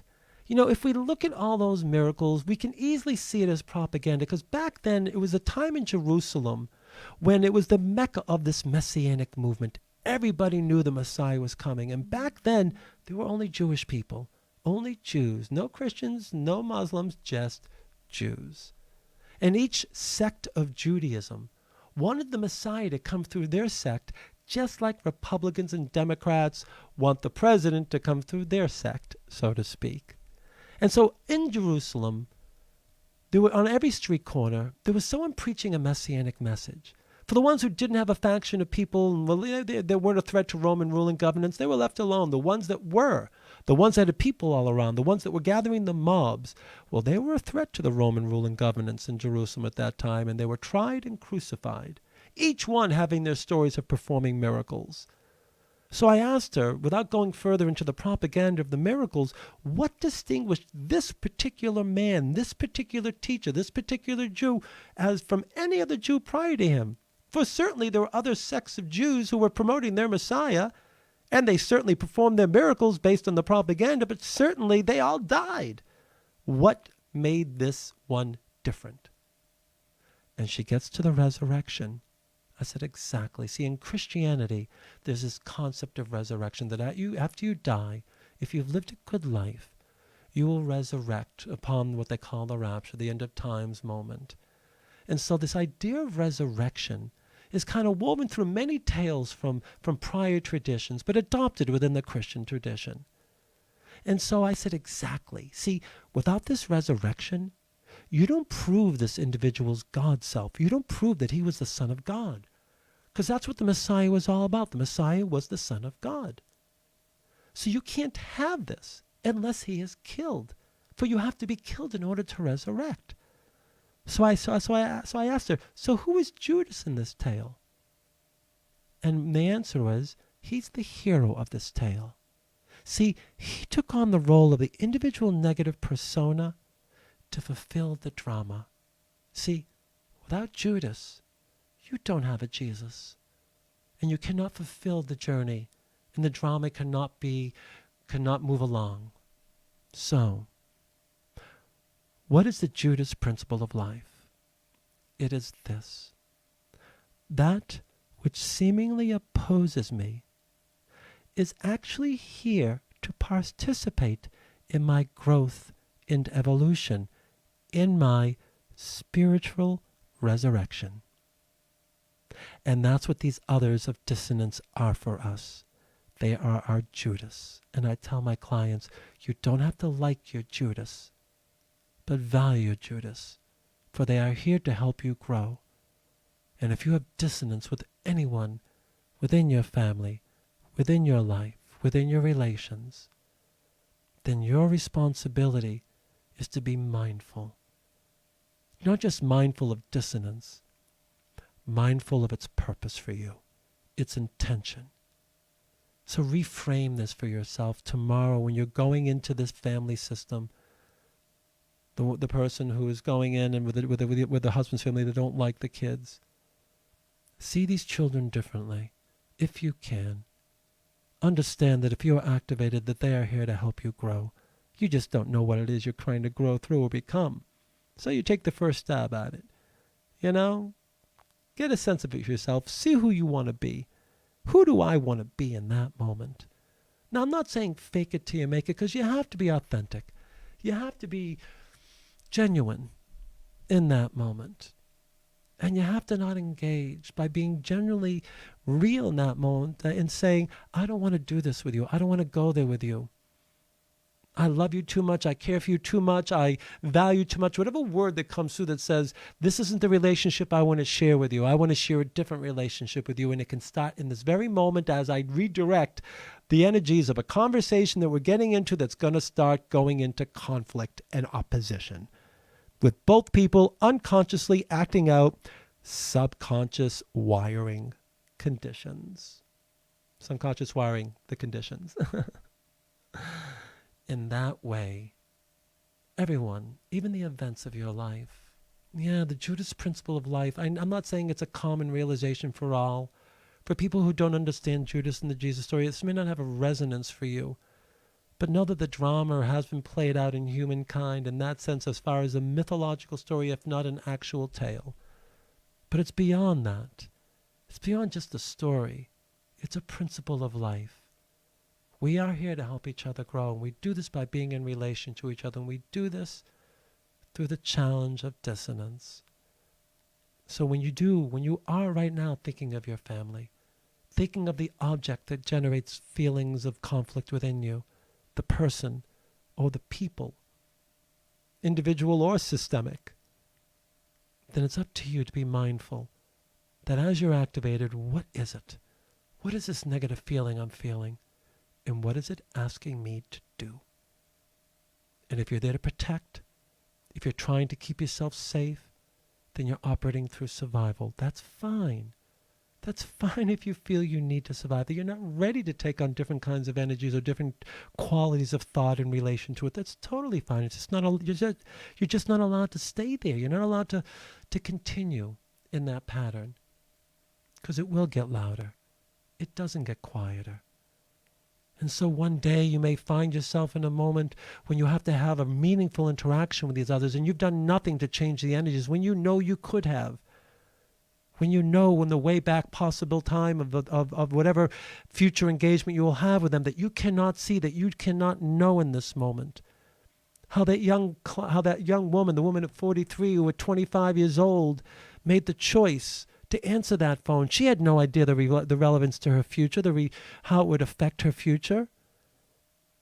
I told the story of another man from a colleague, an avid cyclist, who did a life between lives regression with my colleague, whose father and he were fractured, who hadn't spoken to his father for years. Now what this person told my colleague was that as an avid cycler, a few years back, he was sideswiped by a bus and he broke his leg. And now he's doing this life between lives regression, and he's seeing his father, the one had passed.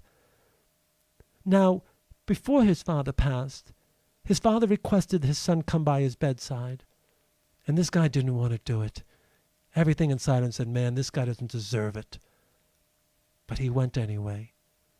And as he exchanged with his father was asking for forgiveness. His father recognized and realized how terrible he was to this one. And he gave it. And they healed in that moment. And in his life between lives regression, what he discovered, that it was woven into the blueprint of his life, that if he did not resolve that karmic moment with his father, then whatever rippled from that moment would alter somehow in some way the circumstances of him being hit by a bus by a slight millimeter or so, who knows? And not only would he have been hit, he would have died. What a thing to find out. Well, it could be a good thing because he made the right choice. It's a nice affirmation. Absolutely. But this is what I'm speaking of, everybody. That this is what's going on. That you have choice. And you are challenged to be who you are by the members perhaps of your family. These members are purposeful. They are intentional. And they are chosen. They are your mates. And as such, they participate with you, co-conspirators, who in the spiritual dimension you said, I need to grow through some dissonance, and I have karma in relation to you. Can you help me grow? And the other one said, yes. I love you enough in our capacity as souls to do this, because it's likely I may be this type of a person to go through my own growth. So yes, I will be that dissonant one to you. And if you feel justified to maintain that dissonance, if you feel justified in your position, that your position in the conflict's the right position and their position's the wrong position, that you've been mistreated by them through the years, misunderstood. Listen, I would never condone any acceptance of any kind of abusive nature. Never, ever, ever would I condone it. But on the spiritual level, I get it. I get that it was somehow requested, that it was chosen, not so much maybe in the intensity or in the exact drama that unfolded, but that was the drama that unfolded. This family you grew up with is the family you've chosen. The family you're with now in your latter years is the family you were chosen. If you're in your second or third marriage and you don't like the kids in the first marriage, understand something. You chose that second marriage, and when you chose that person, you chose everything that's within their orbit. Orbit circles around a singular body. And you are in relation to these ones. And you affect the field. You affect your partner. And you affect the system. That's how powerful we are. In your radiance, as I mentioned, as a creator self, as an energetic being, as you radiate thoughts and feelings, you draw from the other, based on your radiance, a positive experience of them or a negative experience. You draw the best of their being or the worst of their being. You have no realization, none of us do, how this is constant, even when they're not with us,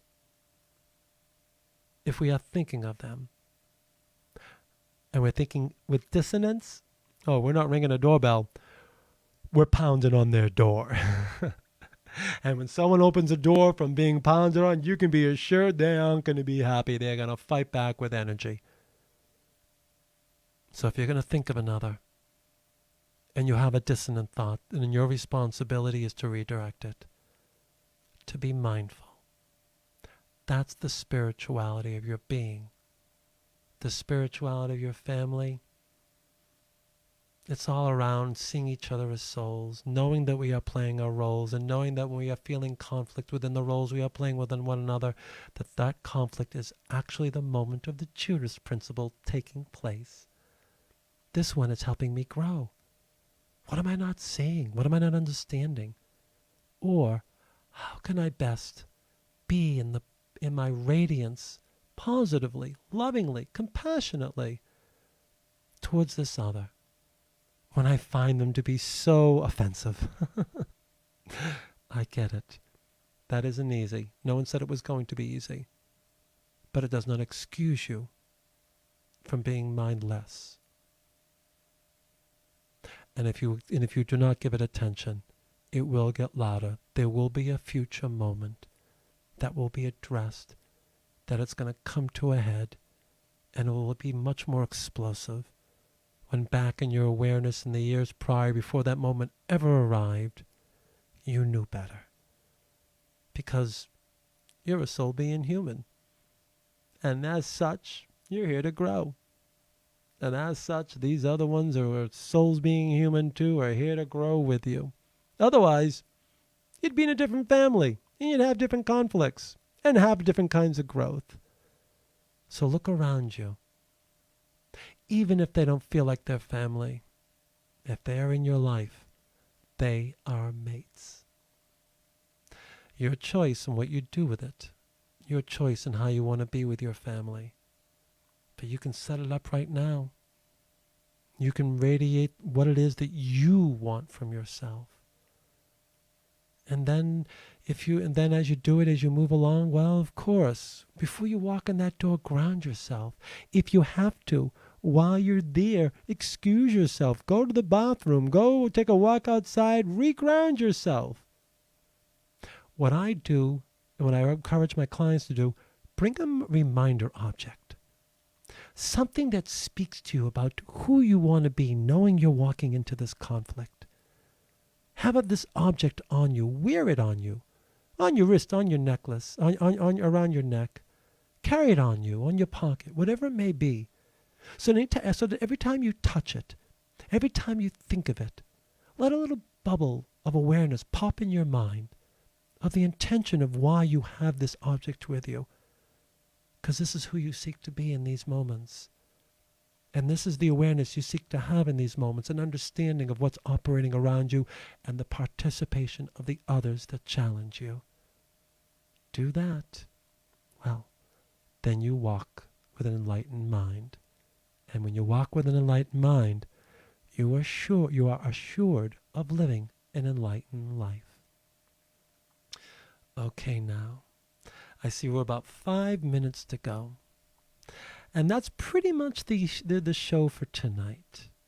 I do want to mention that next week is one of those question and answer shows. So please send me in questions.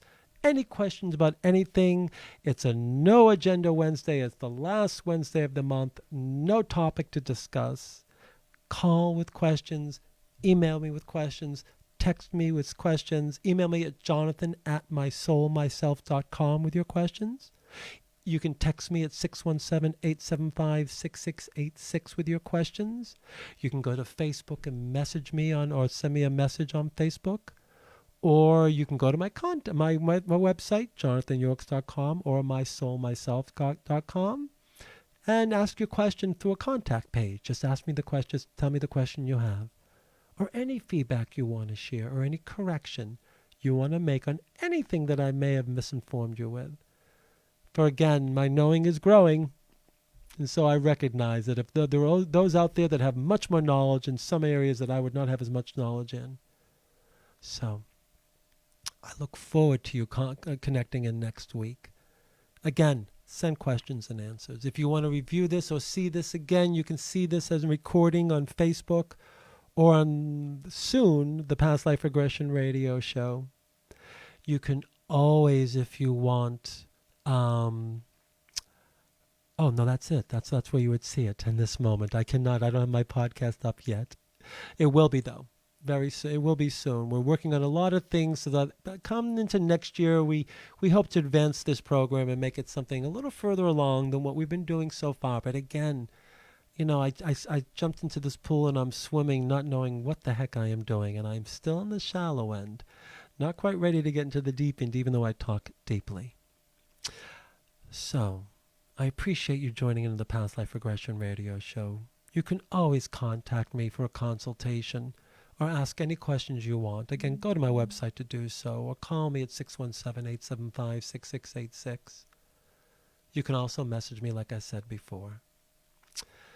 I wish you well in your holiday.